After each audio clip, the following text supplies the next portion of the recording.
Israel's Lebensraum master plan for Gaza, borrowed from the Nazis' depopulation of Jewish ghettos, is clear.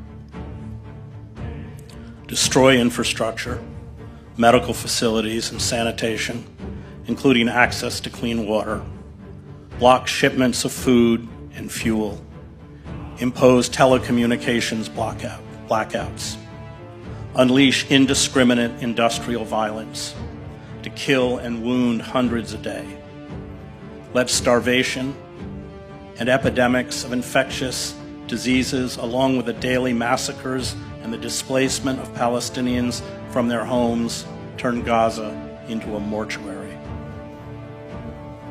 Israel has killed or seriously wounded close to 100,000 Palestinians in Gaza, almost 1 in every 20 inhabitants. It has destroyed or damaged 60% of the housing. The safe areas to which some 2 million Gazans were instructed to flee in the south have been relentlessly bombed with thousands of casualties. Palestinians in Gaza now make up 80% of all the people facing famine or catastrophic hunger worldwide, according to the UN. Every person in Gaza is hungry. A quarter of the population are starving and struggling to find food and drinkable water. Famine is imminent. The 335,000 children under the age of 5 are at high risk of malnutrition. The some 50,000 pregnant women lack health care and adequate nutrition. Infants are dying in droves.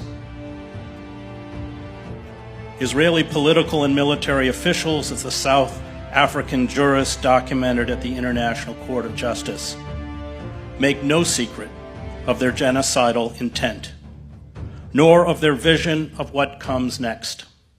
In September, before the incursion into Israel by Hamas and other resistance fighters, Israeli Prime Minister Benjamin Netanyahu displayed a map of what he called the new Middle East at a UN General Assembly meeting.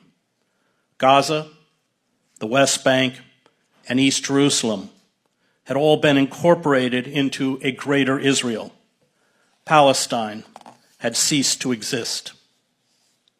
The Palestinians are being forced to choose between death from bombs, disease, exposure, or starvation, or being driven from their homeland.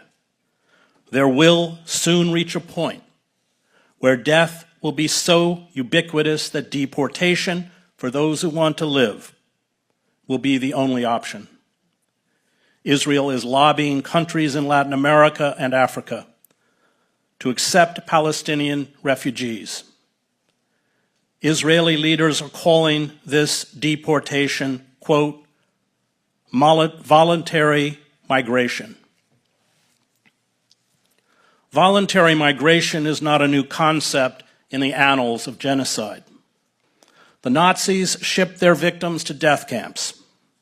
The Israelis will ship their victims to squalid refugee camps in countries outside of Israel. This is the plan. No one, especially the Biden administration, intends to stop it. We can all become Nazis. It takes very little. And if we do not stand in eternal vigilance over evil, our evil, we become, like those carrying out the mass killing in Gaza, monsters. Perhaps the saddest irony is that a people once in need of protection from genocide now commit it.